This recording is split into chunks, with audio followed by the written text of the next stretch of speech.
El Bismarck fue el primero de los dos acorazados de la clase Bismarck de la Marina de Guerra alemana, la Kriegsmarine, durante la Segunda Guerra Mundial. Nombrado así en honor del canciller Otto von Bismarck, promotor de la unificación alemana en 1871, el buque fue puesto en grada en los astilleros Blohm y Voss de Hamburgo en julio de 1936 y botado 2 años y medio después, en febrero de 1939. Se completó en agosto de 1940 cuando entró en servicio en la Armada alemana. Junto con su gemelo Tirpitz, fue el acorazado más grande jamás construido por Alemania y uno de los mayores votado por cualquier armada europea. El Bismarck solo estuvo en servicio 8 meses y participó en una única operación ofensiva, de nombre en código Rheinübung, en mayo de 1941 comandado por el capitán Ernst Lindemann. En ella tenía la misión de irrumpir en el Océano Atlántico junto con el crucero pesado Prinz Eugen y atacar la navegación aliada entre Estados Unidos y Gran Bretaña. Sin embargo, ambos buques fueron localizados por los aliados frente a las costas de Escandinavia y los británicos enviaron varios buques de guerra para interceptarlos. El encuentro de las naves enemigas se produjo en la batalla del Estrecho de Dinamarca, en la que el Bismarck hundió el crucero de batalla HMS Hood, orgullo de la Royal Navy británica, y causó importantes daños al nuevo acorazado HMS Prince of Wales, lo que forzó su retirada. En cambio, el Bismarck recibió los impactos de 3 proyectiles británicos y sufrió una importante pérdida de combustible de un tanque dañado. La destrucción del Hood desencadenó una búsqueda incesante del acorazado alemán por parte de la Royal Navy británica, que desplegó para ello docenas de barcos. 2 días después, mientras navegaba hacia las costas de la Francia ocupada, el Bismarck fue atacado por aviones torpederos Fairey Swordfish del portaaviones HMS Ark Royal. Un torpedo destrozó uno de los timones del acorazado alemán, lo que imposibilitó que maniobrase. La mañana siguiente el inmovilizado Bismarck fue atacado y neutralizado por el intenso fuego de varios buques británicos, tras lo que su tripulación lo echó a pique y se hundió con gran pérdida de vidas. La causa exacta de su hundimiento ha sido motivo de debate entre los expertos. El pecio del acorazado fue descubierto en junio de 1989 por el oceanógrafo Robert Ballard. El Bismarck fue encargado para reemplazar al viejo acorazado tipo Pre-dreadnought Hanover. El astillero Blohm y Voss de Hamburgo se adjudicó el contrato y allí se puso en grada su quilla el 1 de julio de 1936. El casco fue botado el 14 de febrero de 1939 con grandes fastos y bautizado por Dorothee von Lauenfeld, nieta del canciller Otto von Bismarck, de quien recibió el acorazado su nombre. Adolf Hitler pronunció un discurso en la ceremonia. Tras la botadura, continuaron los trabajos de acondicionamiento, en el transcurso de los cuales su roda de proa original fue sustituida por una proa atlántica más redondeada, similar a la de los acorazados clase Scharnhorst. El Bismarck entró en servicio en la flota germana el 24 de agosto de 1940 para iniciar sus pruebas de mar, que se desarrollaron en las aguas del mar Báltico. El capitán de navío Ernst Lindemann tomó el mando de la nave en el momento de su entrada en servicio. El Bismarck desplazaba 41.700 toneladas y podía llegar a las 50.300 toneladas a plena carga, lo que junto a su eslora de 251 metros, su manga de 36 metros y su calado máximo de 9,9 metros lo convertían en el mayor acorazado botado por Alemania y en uno de los más pesados construido por cualquier armada europea. Estaba impulsado por 3 turbinas de vapor engranadas Blohm y Voss que suministraban un total de 150.170 caballos, 111.980 kilowatts, y conseguían una velocidad máxima de 55,6 km por hora en las pruebas de velocidad. El Bismarck también estuvo equipado con 3 juegos de radar Fumo 23 montados en los telémetros de proa y popa y en la cofa del buque. Su tripulación estándar era de 103 oficiales y 1.962 marineros, dividida en 12 divisiones de entre 180 y 220 hombres cada una. Las primeras 6 divisiones se asignaron al armamento de la nave. De la primera a la cuarta se ocuparon de las baterías principales y secundarias, la quinta y la sexta de los cañones antiaéreos. La séptima división comprendía especialistas, como cocineros y carpinteros, y la octava agrupaba a los encargados de manejar las municiones. Los operadores de radio, señaleros y los intendentes componían la novena, mientras que las 3 divisiones restantes eran el personal de la sala de máquinas. Cuando el Bismarck zarpó para su incursión en el Atlántico, el personal de la flota, la tripulación extra y los corresponsales de guerra aumentaron el número de tripulantes hasta más de 2.200.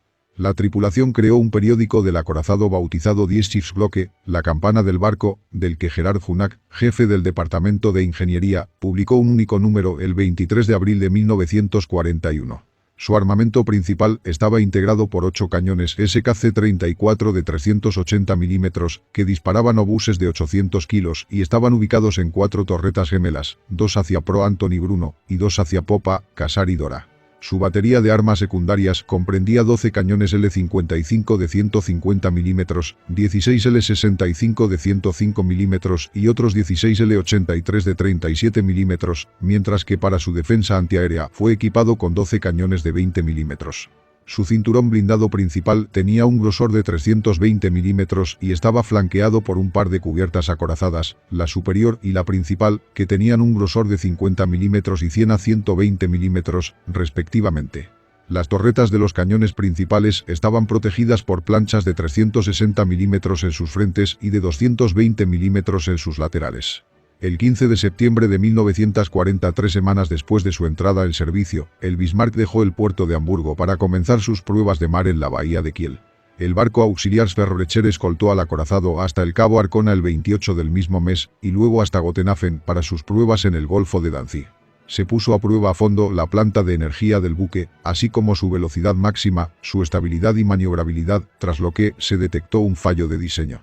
Al tratar de dirigir la nave únicamente con la alteración de las revoluciones de las hélices, la tripulación percibió que el acorazado mantenía el rumbo con grandes dificultades. Incluso con las hélices laterales girando a máxima potencia en direcciones opuestas, el viraje del barco era muy lento.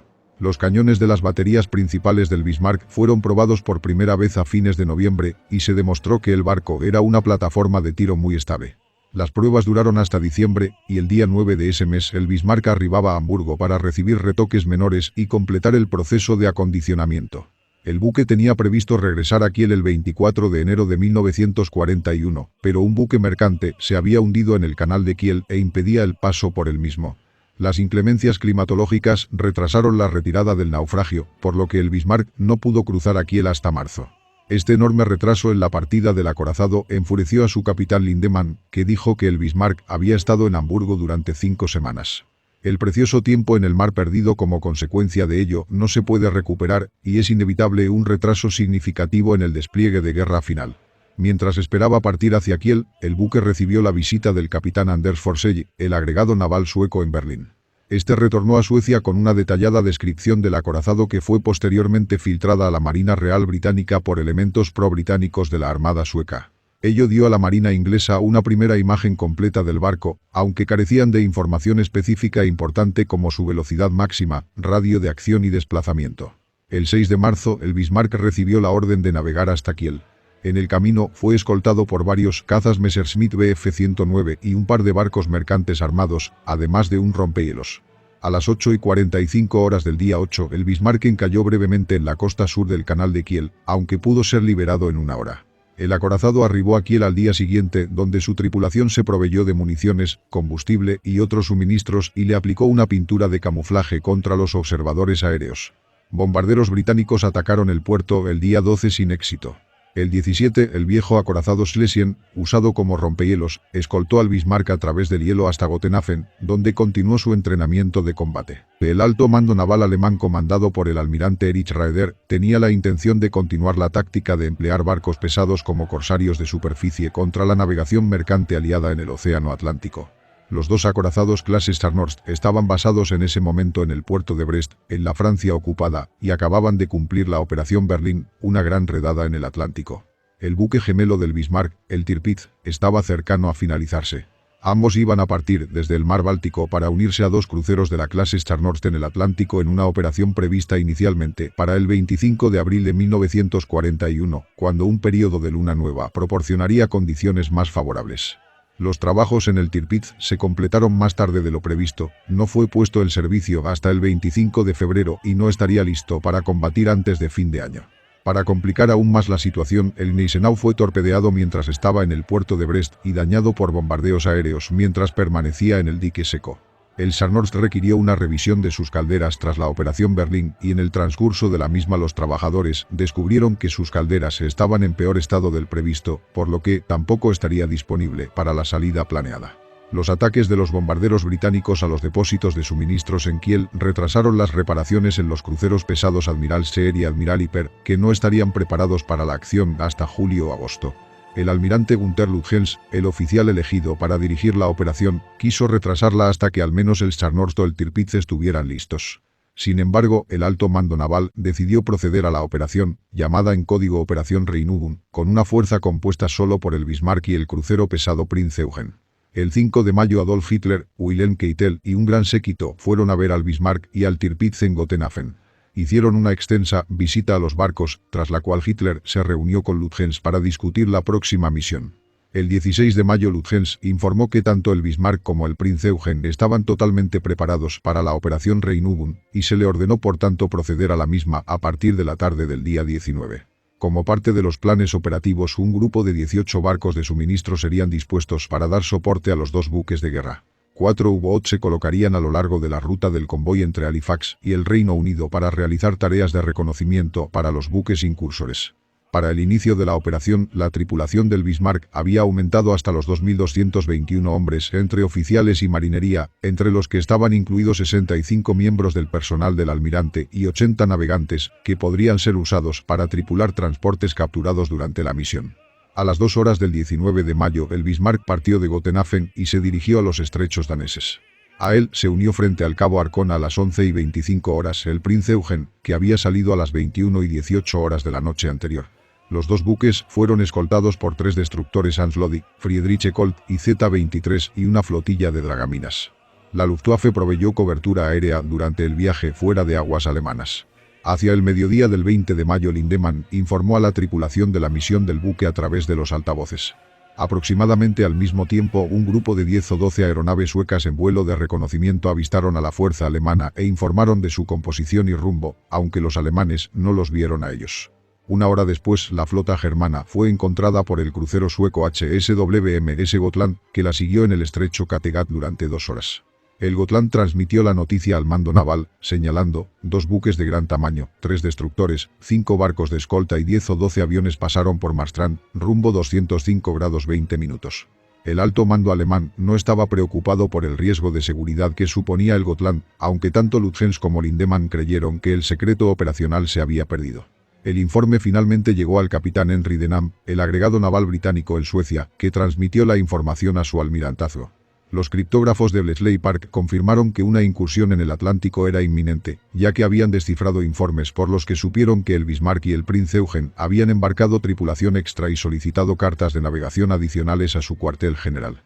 Un par de cazas Supermarine Spitfire fueron enviados para localizar a la flotilla alemana en las costas de Noruega. El reconocimiento aéreo alemán informó que un portaaviones, 3 acorazados y 4 cruceros permanecían anclados en el fondeadero británico de Scapa Flow, lo que confirmó a Lutyens que hasta ese momento los británicos desconocían su operación. En la noche del 20 de mayo, el Bismarck y el resto de la flotilla llegaron a las costas noruegas. Los dragaminas se separaron y los 2 incursores y su escolta de destructores continuaron hacia el norte.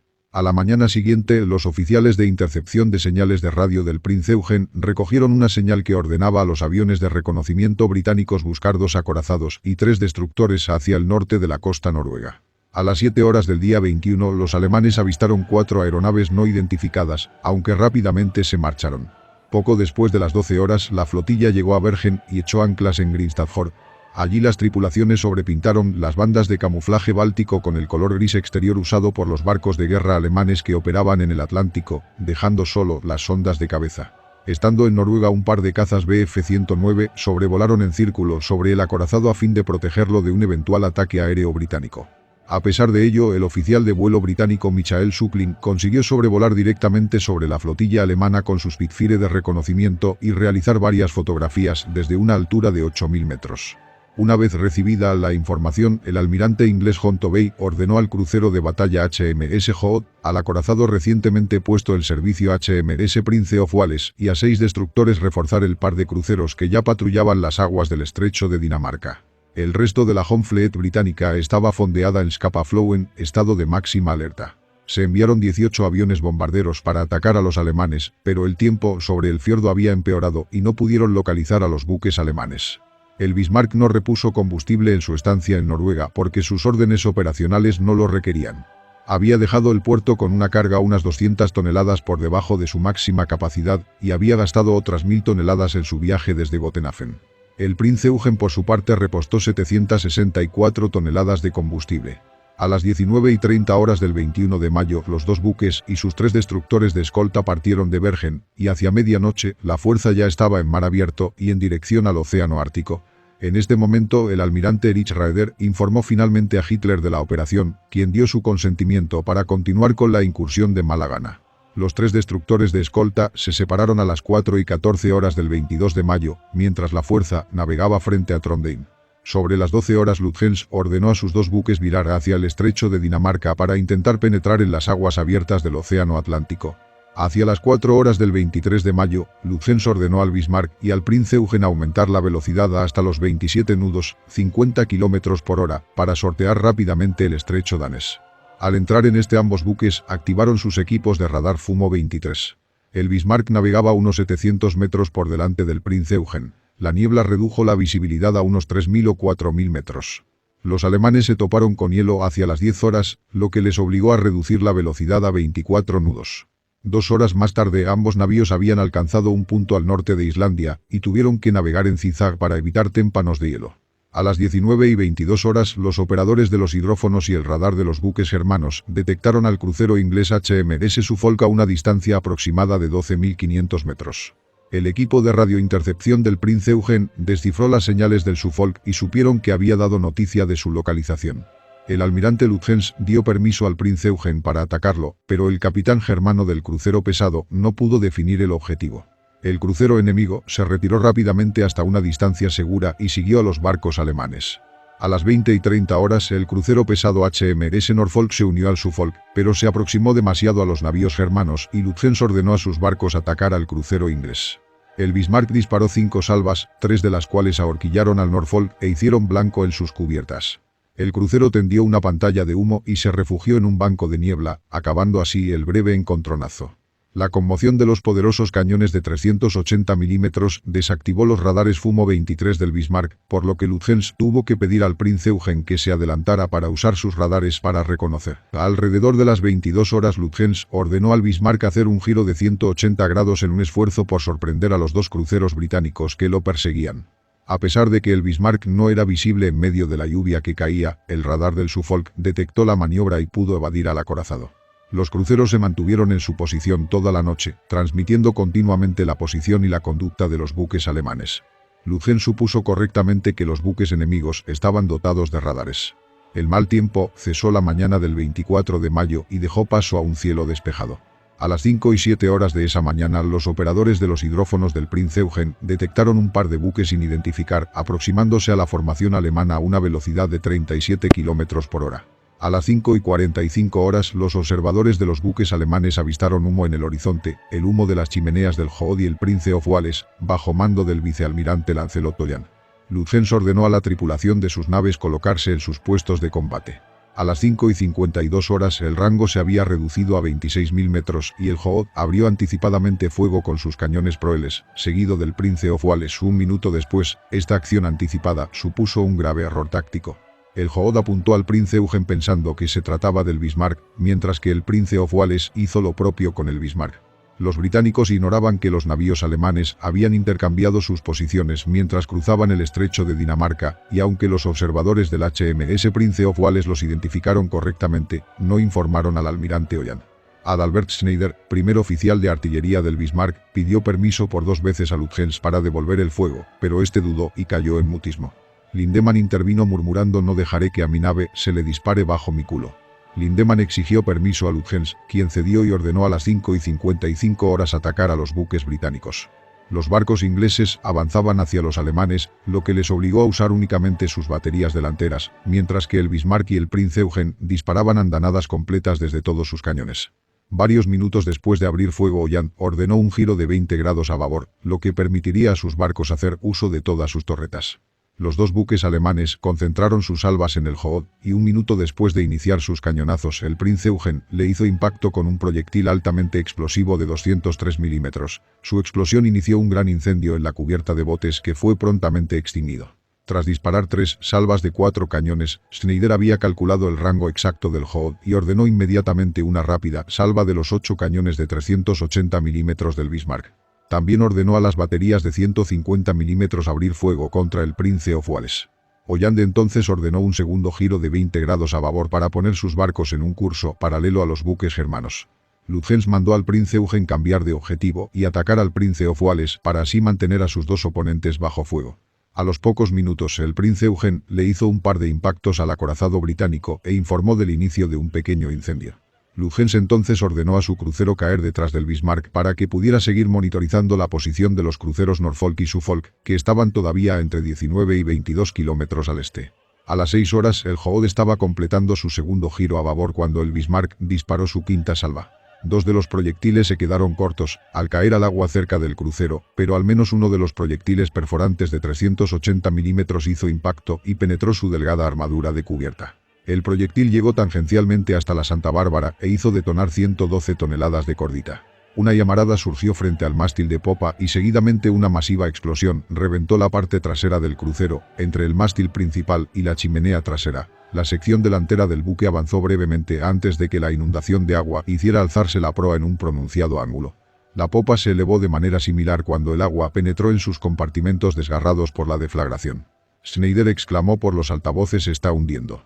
Tras un intercambio de cañonazos de solo 8 minutos, el Hood había desaparecido en menos de 3 minutos junto a una tripulación de 1.419 hombres. El Bismarck entonces pasó a disparar al Prince of Wales, y uno de los proyectiles de su primera salva atravesó el puente del buque británico sin explotar, pero matando a todos los que se encontraban en el centro de mando menos al comandante de la nave, John Leach, y a otro hombre. El Prince of Wales consiguió hacer blanco al acorazado alemán con su sexta salva, pero los dos buques alemanes hicieron llover proyectiles sobre el acorazado inglés y le causaron graves daños. Los cañones del recientemente puesto el servicio Prince of Wales no funcionaron adecuadamente, y todavía tenía técnicos civiles a bordo. A pesar de su problemática batería principal, el acorazado consiguió hacer blanco en el Bismarck con 3 proyectiles. El primero golpeó en el castillo de proa sobre la línea de flotación, pero suficientemente bajo para que penetraran las olas en su casco. El segundo, por debajo del cinturón blindado y explotó al chocar con el mamparo antitorpedos, infligiendo daños menores. Y el tercero atravesó entre los hangares, desintegrando uno de los botes del acorazado haciéndolo astillas y la plataforma de los hidroaviones sin detonar. A las 6:13 Leach ordenó retirada, cuando solo 2 de sus 10 cañones de 360 milímetros aún disparaban y su barco había recibido cuantiosos daños. El Prince of Wales hizo un viraje de 160 grados y tendió una pantalla de humo para cubrir su retirada. Los alemanes cesaron de disparar cuando aumentó la distancia. Aunque Lindemann abogó por perseguir al navío inglés y destruirlo, Lütjens obedeció las órdenes de la operación sobre evitar el combate con fuerzas enemigas que no protegieran un convoy y rechazó firmemente la idea, ordenando en su lugar al Bismarck y al Prince Eugen poner rumbo a las aguas abiertas del Atlántico Norte. En el transcurso del combate, el Bismarck había disparado 93 proyectiles perforantes y había encajado 3 impactos. El proyectil del castillo de proa había provocado la entrada de entre 1.000 y 2.000 toneladas de agua que contaminó el combustible almacenado en la proa. Lütjens se negó a permitir una reducción de la velocidad para que los equipos de control de daños repararan el agujero del proyectil, que se hizo aún más grande y dejó entrar más agua. El segundo impacto causó algunas inundaciones y su metralla dañó la línea de flotación en la sala del turbogenerador, aunque el Bismarck tenía suficientes reservas de generador y esto no fue problemático. La inundación causada por estos 2 impactos provocó una escora de 9 grados a babor y de 3 grados en proa. Tras el combate, Lütjens informó que un crucero de batalla, probablemente el Hood, hundido. Otro acorazado, el King George V Renown, se fue dañado. 2 cruceros pesados mantienen contacto. A las 8:01 transmitió un informe de daños y sus intenciones al alto mando naval alemán, que fueron separar al Prince Eugen para que continuara su incursión contra los buques mercantes y recalar con el Bismarck en el puerto francés de Saint-Nazaire para reparaciones. Poco antes de las 10 horas Lütjens ordenó al Prince Eugen ponerse a popa del Bismarck para averiguar la gravedad de las fugas de combustible del impacto de proa. Tras confirmar grandes corrientes de combustible a ambos lados de la estela del Bismarck, el Prince Eugen volvió a la posición de vanguardia. Sobre 1 hora después un hidroavión Sortese, el Sunderland británico, informó de la mancha de combustible al Suffolk y al Norfolk que se habían unido al dañado Prince of Wales. El contraalmirante Frederick Wake Walker, comandante de los 2 cruceros, ordenó al Prince of Wales permanecer detrás de sus naves. La Real Armada Británica hizo llamamientos a todas sus unidades en el área para unirse a la persecución del Bismarck y el Prince Eugen. La Home Fleet del almirante Tovey navegaba para interceptar a los buques alemanes, pero en la mañana del 24 de mayo estaba todavía a 650 kilómetros de distancia. El almirantazgo británico envió a los cruceros ligeros HMS Manchester, Birmingham y Arethusa a patrullar el estrecho de Dinamarca en el caso de que Lutyens decidiera volver sobre sus pasos. Al acorazado HMS Rodney se le ordenó unirse a Tovey. Los viejos acorazados HMS Revenge y HMS Ramillies también recibieron la orden de unirse a la caza. En total 6 acorazados y cruceros de batalla, 2 portaaviones, 13 cruceros y 21 destructores fueron convocados a la persecución. Sobre las 17 horas, la tripulación a bordo del Prince of Wales había reparado 9 de sus 10 cañones principales, por lo que Wake Walker lo emplazó en el frente de su formación para atacar al Bismarck si se presentaba la oportunidad. Con el tiempo empeorando, Lutyens intentó separar al Prince Eugen a las 16:40. La tormenta no era lo suficientemente espesa como para cubrir su retirada a los ojos de los cruceros de Wake Walker, que continuaban manteniendo contacto de radar, por lo que el Prince Eugen fue llamado temporalmente. Su partida definitiva se pudo llevar a cabo a las 18:14. El Bismarck viró para encarar a la formación de Wake Walker, forzando al Suffolk a alejarse a gran velocidad. El Prince of Wales disparó 12 salvas contra el acorazado alemán, que respondió con 9 andanadas, ninguna de las cuales hizo blanco. La acción distrajo la atención de los británicos y permitió al Prince Eugen desaparecer. Después de que el Bismarck volviera a su punto anterior, los 3 buques de Wake Walker se posicionaron a babor del acorazado. A pesar de que el Bismarck había sido dañado en el combate con el Hood y el Prince of Wales y se vio obligado a reducir su velocidad, seguía siendo capaz de navegar entre 50 y 52 km por hora, la misma velocidad máxima que el King George V de John Tovey. A menos que se le frenara, los británicos no serían capaces de evitar que llegara a Saint-Nazaire.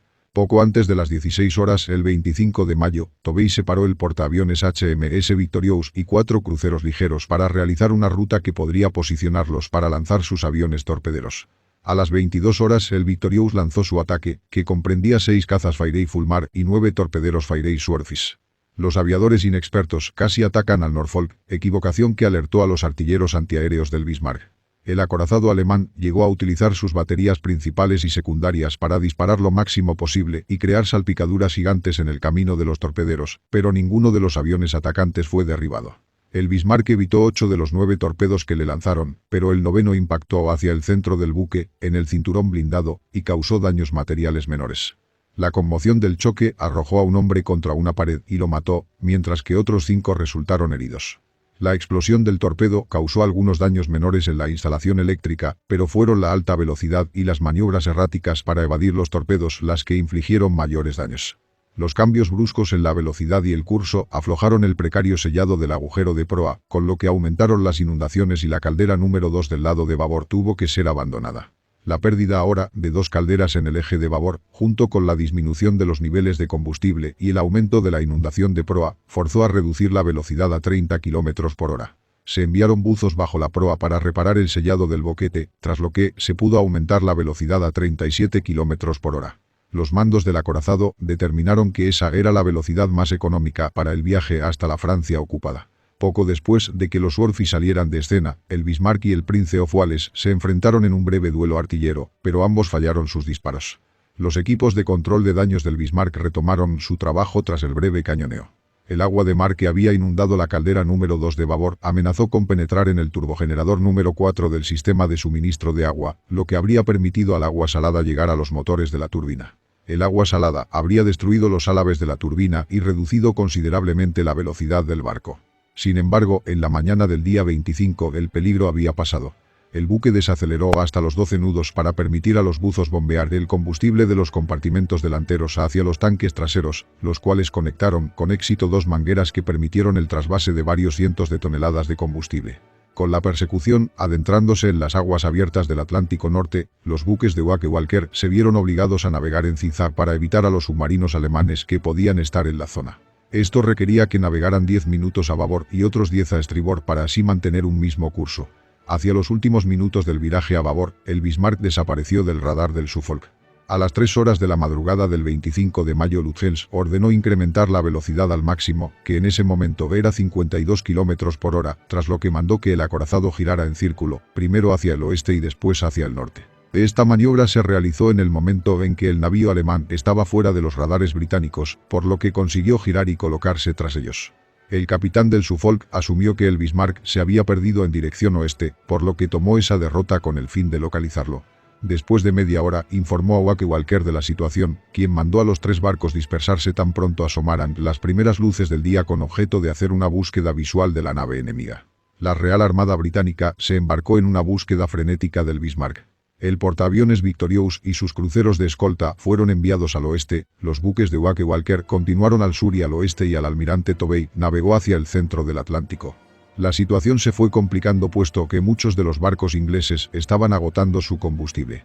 La Fuerza H, centrada en el portaaviones HMS Ark Royal y procedente de Gibraltar, estaba todavía a un día de navegación de la zona de búsqueda. Sin saber que Wake Walker los había perdido, Lutyens envió largos mensajes de radio al Grupo Naval Oeste, con base en París. Estas señales fueron interceptadas por los británicos, que determinaron su rumbo, pero este fue erróneamente trazado y mantuvo a los barcos de Tovey en un curso equivocado durante 7 horas. Para cuando el error fue advertido, el Bismarck había abandonado el área. Los decodificadores británicos fueron capaces de descifrar algunas señales alemanas, incluyendo una orden que mandaba a Lutyens dirigirse al puerto de Brest. La resistencia francesa ayudó a los británicos confirmando el movimiento de unidades de la Luftwaffe hacia Brest para proveer cobertura aérea. Tovey podría haber movido entonces sus fuerzas hacia Francia para converger en las áreas por las que tendría que pasar el Bismarck para llegar a dicho puerto. Un escuadrón de comando costero de hidroaviones Consolidated PB y Catalina con base en Irlanda del Norte fue convocado a la búsqueda para cubrir las áreas por las que se podría dirigir el Bismarck hacia la costa. A las 10:10 del 26 de mayo, un Catalina pilotado por el alférez de la Armada norteamericana Leonard B. Smith localizó al Bismarck a unos 1280 kilómetros al noroeste de Brest. Su velocidad actual era lo bastante alta como para llegar bajo la protección de los U-Boats y las Luftwaffe en menos de un día, y no había fuerzas británicas lo suficientemente cerca para detenerlo. La única posibilidad que tenía la Marina Real Británica era el Ark Royal con la Fuerza H, bajo mando del almirante James Somerville. El Victorious, el Prince of Wales, el Suffolk y el Repulse se vieron obligados a interrumpir la búsqueda por sus bajas reservas de combustible, por lo que los únicos barcos pesados restantes, además de la Fuerza H, eran el King George V y el Rodney, pero estaban muy lejos para interceptar al Bismarck. Los Worfies del Ark Royal ya estaban buscando en el área en que el Catalina había avistado al acorazado alemán, y varios torpederos también lo localizaron a unos 110 kilómetros del Ark Royal. Somerville ordenó un ataque de los Worfies en cuanto regresaron, y fueron armados con torpedos.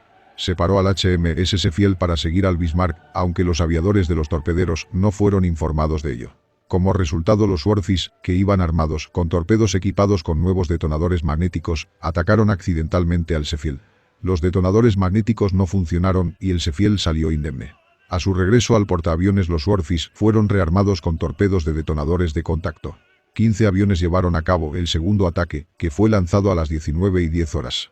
A las 20:47 los torpederos iniciaron su ataque, descendiendo a través de las nubes. Mientras se aproximaban al Bismarck, este disparó su batería principal contra el Sheffield, impactándole con su segunda salva y matando a 3 hombres, hiriendo a varios más. El barco británico se retiró rápidamente tendiendo una pantalla de humo. Fue entonces cuando los Worfies lanzaron su ataque. El Bismarck comenzó a virar violentamente mientras todas sus baterías antiaéreas intentaban derribar a los torpederos. Consiguió evitar casi todos los torpedos que estos dejaron caer, pero 2 le impactaron. Uno acertó hacia el centro del buque en el lado de babor, justo debajo del cinturón acorazado principal. La fuerza de su explosión fue contenida por el sistema de protección submarina, pero se produjeron algunos daños estructurales y pequeñas inundaciones. El segundo torpedo hizo blanco a babor de popa, cerca del eje del timón de babor. Su explosión causó graves daños en el ensamblaje del timón de babor, pues el acoplamiento fue destrozado y el timón no pudo ser desenganchado. Este se quedó virado 12 grados a babor. La explosión también causó importantes daños en la nave. El equipo de control de daños intentó repetidamente retomar el control del timón, y con el tiempo consiguieron arreglar el timón de estribor, pero el de babor permaneció atascado.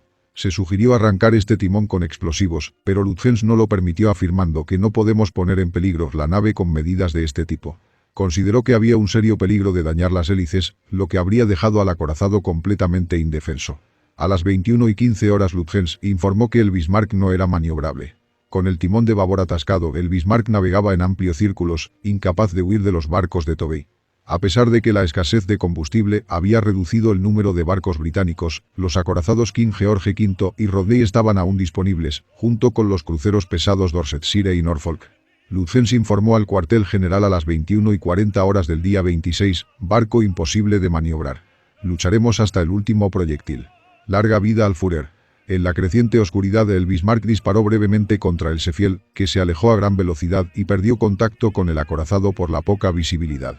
El grupo de 5 destructores del capitán Philip Vian se encargaría de mantener contacto durante la noche. Estos barcos encontraron al Bismarck a las 22:38 horas, que atacó brevemente con sus cañones principales. Tras disparar 3 salvas, ahorquilló al destructor polaco ORP Piorun, que continuó aproximándose hasta que a unos 12.000 metros un proyectil le cayó cerca y lo obligó a alejarse. A lo largo de la noche y la mañana los destructores de Vian acosaron constantemente al Bismarck, iluminándolo con sus bengalas y disparándole docenas de torpedos, ninguno de los cuales le alcanzó. Entre las 5 horas y las 6 horas la tripulación del Bismarck intentó lanzar un hidroavión arado AR-196 con el diario de guerra del acorazado, imágenes de la confrontación con el OOD y otros documentos importantes. El tercer obús del Prince of Wales, que había golpeado la lancha motora del capitán, había dañado también la catapulta de lanzamiento del hidroavión, dejándola inoperativa. Incapaces de hacer despegar el avión, la tripulación simplemente lo empujó por la borda. Después del amanecer del 27 de mayo, Tovey, a bordo del King George V, dirigió el ataque contra el paralizado Bismarck. El Rodney siguió la aleta de babor. Tovey pretendía navegar directamente hacia el Bismarck hasta que estuviera a unos 15 kilómetros de distancia. En ese momento viraría al sur para colocarse en un rumbo paralelo a su objetivo. A las 8:43 horas desde el King George V avistaron al Bismarck a unos 23.000 metros, y 4 minutos después las torretas de proa del Rodney abrieron fuego con sus 6 cañones de 406 milímetros. Casi inmediatamente después hizo lo propio el King George V con sus baterías de 360 milímetros. El Bismarck devolvió el fuego a partir de las 8:50 horas con sus cañones delanteros, y con su segunda salva ahorquilló al Rodney. Como la distancia se reducía, las baterías secundarias del barco comenzaron a disparar. El Norfolk y el Dorsetshire también acortaron distancias y abrieron fuego con sus piezas de 203 milímetros. A las 9:02 horas un obús de 406 milímetros del Rodney impactó en la superestructura del Bismarck, matando cientos de tripulantes y dañando gravemente las torretas delanteras Anton y Bruno. Según los supervivientes, este brutal impacto fue el que probablemente mató a Lindemann, Lutyens y el resto del Estado Mayor en el puente. La batería delantera principal estaba ya fuera de combate, a pesar de lo cual se las arregló para disparar su última salva a las 9:27 horas. La estación de control de los cañones principales fue rápidamente destruida. El teniente von Muyenein en la estación de control posterior se hizo cargo del control de fuego de las torretas traseras, consiguiendo disparar 3 andanadas antes de que un obús destruyera la dirección de tiro, desactivando el equipo. Dio la orden de disparar de forma independiente a los cañones todavía activos, pero a las 9:31 horas las 4 baterías principales habían sido neutralizadas. Hacia las 10 horas los 2 acorazados de Tovey habían disparado unos 700 proyectiles con sus baterías principales, la mayoría a muy poca distancia. El Bismarck había quedado reducido a escombros, en llamas de proa a popa. Escoraba 20 grados a babor y se hundía por proa. El Rodney se aproximó hasta los 2.700 metros, lo que para sus cañones equivalía a disparar a quemarropa, y continuó arrasando el maltrecho casco del acorazado alemán. Tovey no debía cesar el fuego hasta que los alemanes arriaran sus banderas o estuviera claro que abandonaban el barco. El Rodney le lanzó 2 torpedos desde sus tubos de babor. Un obús del Bismarck había estallado a 20 metros de su proa y había dejado inservibles sus tubos de estribor, en lo que había sido el disparo alemán que más cerca le acertó y reclamó un impacto, algo que, de acuerdo a Ludovic Kennedy, si fuera cierto, la única ocasión en la historia en que un acorazado torpedea a otro. Hans Oels, primer oficial del acorazado alemán, ordenó a los hombres bajo la cubierta abandonar el barco. También instruyó a la tripulación de la sala de máquinas para abrir los compartimentos estancos del buque y preparar cargas para echarlo a pique. Gerard Junak, oficial jefe de ingeniería, ordenó a sus hombres colocar cargas explosivas con mechas que tardarían 9 minutos en arder, pero el sistema de comunicación se rompió y tuvo que enviar a un mensajero para confirmar la orden de hundir el buque. Ese mensajero nunca regresó, por lo que Junak preparó las cargas y ordenó a la tripulación abandonar la nave. Oyeron las detonaciones de los explosivos mientras ascendían por los distintos niveles del barco. Mientras tanto, Oels corría por todo el acorazado ordenando a los hombres abandonar sus puestos, pero tras acceder a cubierta, una enorme explosión lo mató a él y a otros cientos de hombres.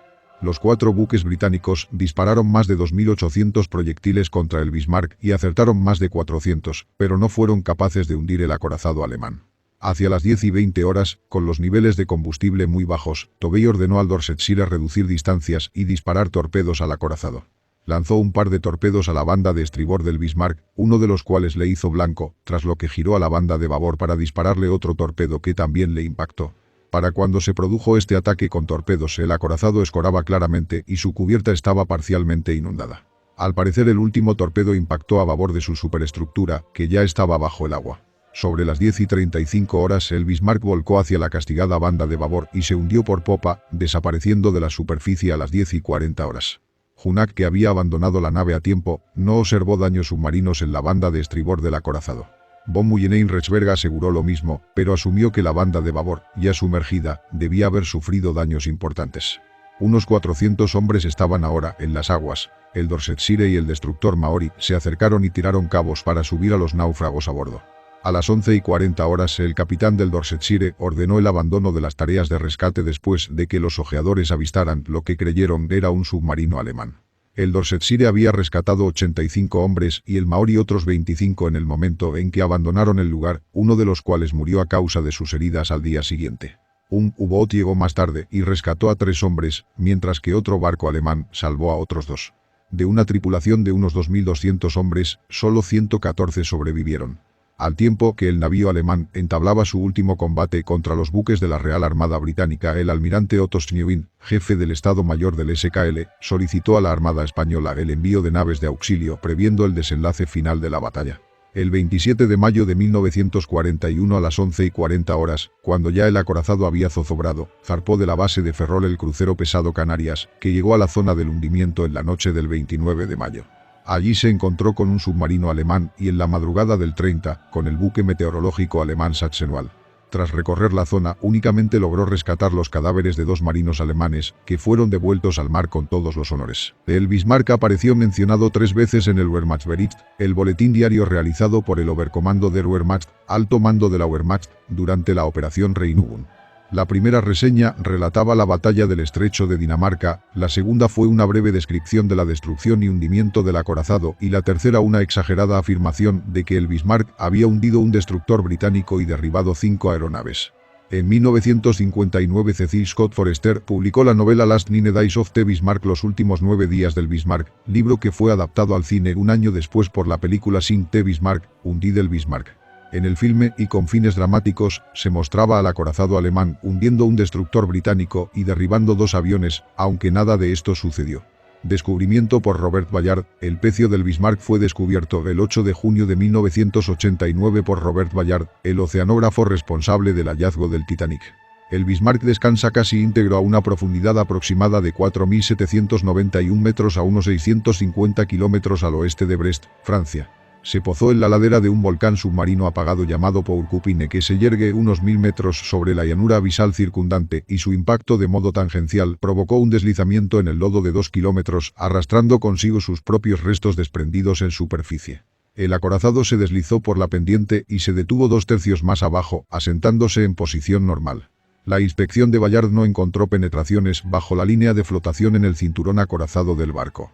Se encontraron 8 agujeros en el casco, 1 a estribor y el resto a babor, todos por encima de la línea de flotación. Uno de los agujeros se halla en la cubierta, a estribor de proa. El ángulo y la forma del mismo indican que fue disparado desde babor del Bismarck y golpeó la cadena del ancla de estribor, que ha desaparecido por ese agujero. 6 boquetes se abren hacia el centro del buque, 3 fragmentos de proyectil perforaron el cinturón acorazado superior y uno hizo un agujero en el cinturón acorazado principal. 128 Además, a popa es visible un enorme agujero, paralelo a la catapulta de los hidroaviones, en la cubierta. No está claro si es el resultado de una explosión interna de la Santa Bárbara debido a la penetración de un proyectil. Los sumergibles no hallaron ningún signo de penetración de un obús en el blindaje del acorazado, por lo que es probable que los proyectiles solo atravesaran la cubierta. Grandes abolladuras dejan entrever que muchos de los proyectiles de 356 milímetros disparados por King George V rebotaron en el cinturón blindado alemán. Ballard señaló que no había hallado indicios de las implosiones internas que ocurren en el casco de un barco cuando se hunde con aire en sus compartimentos internos. El agua que lo rodea, que tiene mucha más presión que el aire contenido en el casco, aplasta la nave. Sin embargo, Ballard señala que el casco está en muy buen estado y asegura que el Bismarck no implosionó. Ello sugiere que los compartimentos del acorazado fueron inundados cuando se hundió, apoyando la teoría que afirma que fue echado a pique por sus tripulantes. Ballard ha mantenido el secreto la ubicación exacta del pecio para prevenir que otros submarinistas retiren objetos del acorazado, algo que él considera una forma de saqueo de tumbas. En el descubrimiento del pecio se halló que toda la popa se había separado, ya que no estaba cerca de los restos principales y todavía no ha sido hallada, por lo que se puede suponer que su desgarro no se produjo en el impacto contra el fondo del mar. Esa sección que falta coincide con la parte en que impactó el torpedo, lo que plantea dudas sobre un posible fallo estructural. La zona de popa había recibido varios impactos que se sumaban al daño del torpedo. Esto, unido al hecho de que el acorazado se hundió por la popa y no tenía ningún soporte que la mantuviera en su lugar, sugiere que ésta fue desgarrada en la superficie. En 1942 el Prinz Eugen fue también torpedeado en la popa y posteriormente colapsó. Ello llevó a fortalecer las estructuras de popa en todos los buques importantes alemanes. Ballard estimó que el Bismarck podría haber flotado al menos un día tras el cese del fuego de los británicos y podría haber sido capturado por la Marina Real Británica, una idea respaldada por el historiador Ludovic Kennedy, quien participó en el hundimiento del Bismarck porque servía en el HMS Tartar por entonces. Kennedy declaró que se hubiera hundido no había duda, pero echarlo a pique aseguró que fuera más pronto que tarde. Ballard encontró el casco en buen estado. Hallamos un casco que parecía íntegro y relativamente poco dañado por el descenso y el impacto. Concluyeron que la causa directa de su hundimiento fue que lo echaron a pique, sabotaje de las válvulas de la sala de máquinas por su tripulación, como afirmaron los supervivientes alemanes. En junio de 2001 The Ocean Expeditions, asociada con la institución oceanográfica de Hochschule, llevó a cabo otra investigación del pecio. Los investigadores usaron minisubmarinos de fabricación rusa para examinar el Bismarck. William Lange, experto de Hochschule, señaló que se ven un gran número de agujeros de obús en la superestructura y la cubierta, pero no en los flancos, y ninguno por debajo de la línea de flotación. La expedición no halló penetraciones en el cinturón acorazado principal, por encima o por debajo de la línea de flotación. Los examinadores apreciaron varios cortes a lo largo del casco, pero explicaron que eran debidos al impacto contra el fondo marino. Una tercera expedición, anglo-americana, fue financiada en julio de 2001 por un canal de televisión británico. El equipo se sirvió de la información sobre la ubicación del pecio al pie de un volcán submarino para dar con él. Usando vehículos operados a distancia ROV, concluyeron que el acorazado se hundió debido a los daños del combate, habiendo recibido un sinnúmero de impactos de obuses y torpedos. El líder de la expedición, David Mearns, afirmó que había desgarros significativos en el casco. Mi sensación es que esos agujeros se produjeron en el deslizamiento, pero fueron iniciados por los torpedos. En el libro posteriormente publicado, Hochland Bismarck, Mearns sentencia que echarlo a pique pudo acelerar lo inevitable, pero solo por cuestión de minutos. En 2002, el documental Luna Expedición de James Cameron, el acorazado Bismarck, filmado en mayo-junio de 2002 usando pequeños y más ágiles batiscafos Mir, reconstruyó los hechos que condujeron al hundimiento del Bismarck. El documental mostró imágenes del interior del acorazado por primera vez, transmitidas por el National Geographic Channel. Sus hallazgos fueron que no había suficiente daño bajo la línea de flotación para confirmar que lo hundieran obuses y torpedos. De hecho, tras la inspección final, se confirmó que nada había penetrado la segunda capa interior del casco. James Cameron propuso una teoría para explicar el origen de los arañazos en el casco apreciados por la anterior expedición. Sugirió que el Bismarck sufrió un estallido hidráulico cuando llegó al fondo. Cameron dijo que el cinturón aguantó, pero fuerzas internas lo abombaron y rompieron en algunas partes. Usando pequeños vehículos para examinar el interior, Cameron descubrió que los torpedos no habían traspasado los mamparos antitorpedo y solo habían destruido los huecos situados entre la plancha exterior del casco y las secciones interiores. El propósito de estos espacios era actuar como almacenes adicionales y absorber explosiones submarinas.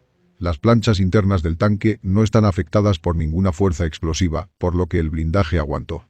Cameron llegó a la conclusión de que los torpedos solo causaron inundaciones sin importancia. Las características principales son: desplazamiento, 41.700 toneladas estándar, 50.300 toneladas a plena carga. Eslora, 241,6 metros en la línea de flotación, 251 metros en total. Manga, 36 metros. Calado, punto grueso 9,3 metros estándar, 9,9 metros a plena carga. Blindaje cinturón, de 145 a 320 milímetros, cubierta acorazada de 80 a 120 milímetros, mamparo antitorpedo de 45 milímetros, torretas de 130 a 360 milímetros, barbetas de 220 a 340 milímetros, torre de mando de 220 a 360 milímetros. Armamento: 8 cañones SKC-34 de 380 milímetros, 12 cañones de 150 milímetros, 16 cañones SKC-33 de 105 milímetros, 16 cañones SKC-30 de 37 milímetros, 12 cañones de 20 milímetros Flak 30. Propulsión, 12 calderas Wagner, 3 turbinas de vapor Blohm-Bosch, 3 hélices de 3 palas de 4,7 metros de diámetro. Potencia, 150.170 caballos. Velocidad, 55,5 km por hora durante sus pruebas. Autonomía, 16.430 km a 35 km por hora. Tripulación, 103 oficiales y 1.962 suboficiales y marineros. Aeronaves, 4 hidroaviones Arado AR-196. Equipamiento aeronaves.